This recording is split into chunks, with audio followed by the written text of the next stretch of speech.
ਪਿਆਰੇ ਬੱਚਿਓ, ਅੱਜ ਅਸੀਂ ਜਮਾਤ ਪੰਜਵੀਂ ਦੀ ਪੰਜਾਬੀ ਪੁਸਤਕ ਵਿੱਚੋਂ ਪਾਠ ਪਹਿਲਾ ਮੇਰਾ ਹਿੰਦੁਸਤਾਨ ਦਾ ਅਭਿਆਸ ਕਰਨ ਜਾ ਰਹੇ ਹਾਂ। ਸਭ ਤੋਂ ਪਹਿਲਾਂ ਕੁਝ ਹੋਰ ਯਾਦ ਰੱਖਣ ਯੋਗ ਗੱਲਾਂ।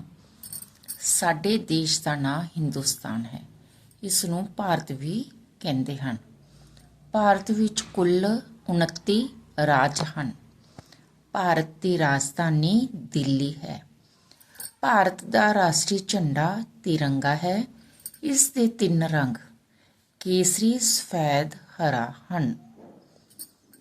ਇਸ ਤੋਂ ਬਾਅਦ ਹੈ ਜ਼ਬਾਨੀ ਅਭਿਆਸ।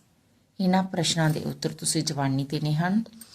ਪਹਿਲਾ ਪ੍ਰਸ਼ਨ, ਦੇਸਾਂ ਪ੍ਰਦੇਸਾਂ ਵਿੱਚ ਹਿੰਦੁਸਤਾਨ ਦੀ ਸ਼ਾਨ ਕਿਹੋ ਜਿਹੀ ਹੈ? ਇਸ ਦਾ ਉੱਤਰ ਹੈ ਦੇਸਾਂ ਪ੍ਰਦੇਸਾਂ ਵਿੱਚ ਹਿੰਦੁਸਤਾਨ ਦੀ ਸ਼ਾਨ ਉੱਚੀ ਹੈ। ਦੂਸਰਾ ਪ੍ਰਸ਼ਨ, ਹਿੰਦੁਸਤਾਨ ਦੇ ਚਸ਼ਮਿਆਂ ਵਿੱਚੋਂ ਫੁੱਟਦਾ ਪਾਣੀ ਕਿਹੋ ਜਿਹਾ ਲੱਗਦਾ ਹੈ? ਇਸ ਦਾ ਉੱਤਰ ਹੈ ਹਿੰਦੁਸਤਾਨ ਦੇ ਚਸ਼ਮਿਆਂ ਵਿੱਚੋਂ ਫੁੱਟਦਾ ਪਾਣੀ ਚਾਂਦੀ ਵਰਗਾ ਲੱਗਦਾ ਹੈ। ਕਿਸ ਵਰਗਾ ਲੱਗਦਾ ਹੈ? ਚਾਂਦੀ ਵਰਗਾ ਲੱਗਦਾ ਹੈ।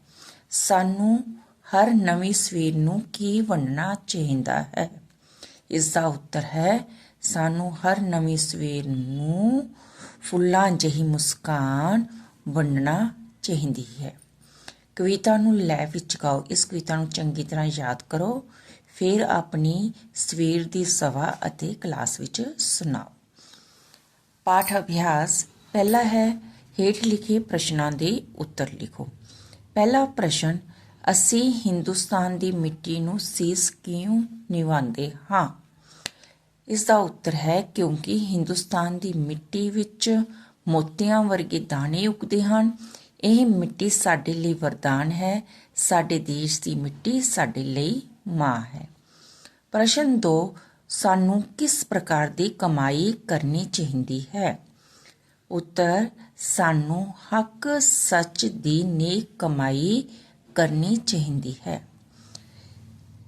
ਈੜੀ ਪ੍ਰਸ਼ਨ, ਹੇਠ ਲਿਖੇ ਸ਼ਬਦਾਂ ਨੂੰ ਵਾਕਾਂ ਵਿੱਚ ਵਰਤੋ। ਪ੍ਰਦੇਸ, ਮੇਰਾ ਭਰਾ ਕੰਮ ਕਰਨ ਲਈ ਪ੍ਰਦੇਸ ਗਿਆ ਹੋਇਆ ਹੈ।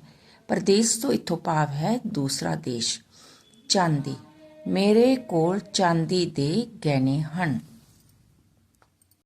ਅਗਲਾ ਸ਼ਬਦ ਹੈ ਵਿਦਿਆ। ਅਸੀਂ ਸਕੂਲ ਜਾ ਕੇ ਵਿਦਿਆ ਪ੍ਰਾਪਤ ਕਰਦੇ ਹਾਂ। ਬਾਗ, ਬਾਗ ਵਿੱਚ ਸੁੰਦਰ ਫੁੱਲ ਖਿੜੇ ਹੋਏ ਹਨ। ਇਸ ਤੋਂ ਬਾਅਦ ਯੋਧੇ, ਯੋਧੇ ਜੰਗ ਵਿੱਚ ਲੜਦੇ ਹਨ। ਪ੍ਰਸ਼ਨ ਸੱਸਾ, ਕਵਿਤਾ ਵਿੱਚ ਆਏ ਕੋਈ 10 ਨਾਮ ਚੁਣੋ ਅਤੇ ਸੁੰਦਰ ਲਿਖਾਈ ਵਿੱਚ ਲਿਖੋ। ਨਾਮ ਤੋਂ ਭਾਵ ਕਿਸੇ ਵੀ ਚੀਜ਼ ਦਾ ਨਾਮ, ਚਾਹੇ ਜਗ੍ਹਾ ਦਾ ਨਾਮ ਹੋਏ, ਸ਼ਹਿਰ ਦਾ ਨਾਮ ਹੋਏ, ਕਿਸੇ ਵਿਅਕਤੀ ਦਾ ਨਾਮ ਹੋਏ, ਚਾਹੇ ਕਿਸੇ ਵਸਤੂ ਦਾ ਨਾਮ ਹੋਵੇ, ਉਸ ਨੂੰ ਅਸੀਂ ਨਾਮ ਕਹਿੰਦੇ ਹਾਂ। ਤਾਂ ਪਹਿਲੇ ਨੰਬਰ ਤੇ ਲਿਖਾਂਗੇ ਹਿੰਦੁਸਤਾਨ, ਬਾਗ, ਪਰਬਤ, ਚਾਂਦੀ, ਮੈਦਾਨ, ਮਿੱਟੀ, ਗੱਭਰੂ, ਮੁਟਿਆਰ, ਮਜ਼ਦੂਰ, ਨਦੀਆਂ। ਹਾਹਾ ਪ੍ਰਸ਼ਨ 17 ਪੂਰੀਆਂ ਕਰੋ।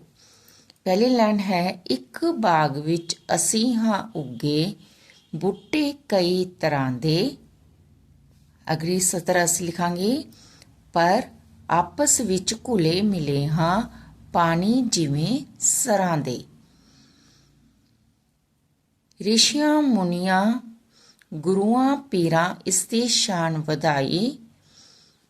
ਸਤਰ ਪੂਰੀ ਕਰਾਂਗੇ, ਇਸ ਦੇ ਯੋਧਿਆਂ ਨੇ ਜਗ ਉੱਤੇ ਆਪਣੀ ਧਾਕ ਜਮਾਈ। ਕੱਕਾ ਪ੍ਰਸ਼ਨ, ਕਵਿਤਾ ਦੇ ਔਖੇ ਸ਼ਬਦਾਂ ਦੀ ਬੋਲ ਲਿਖਤ ਕਰਵਾਈ ਜਾਏ।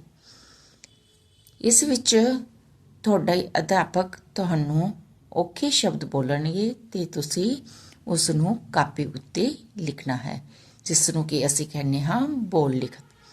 ਪਹਿਲਾ ਸ਼ਬਦ ਹਿੰਦੁਸਤਾਨ, ਤੁਸੀਂ ਕਾਪੀ ਲੈ ਕੇ ਲਿਖ ਸਕਦੇ ਹੋ। ਮੈਂ ਡਿਕਟੇਸ਼ਨ ਜਾਨੀ ਬੋਲ ਲਿਖਤ ਬੋਲਦੀ ਹਾਂ। ਪ੍ਰਦੇਸਾਂ,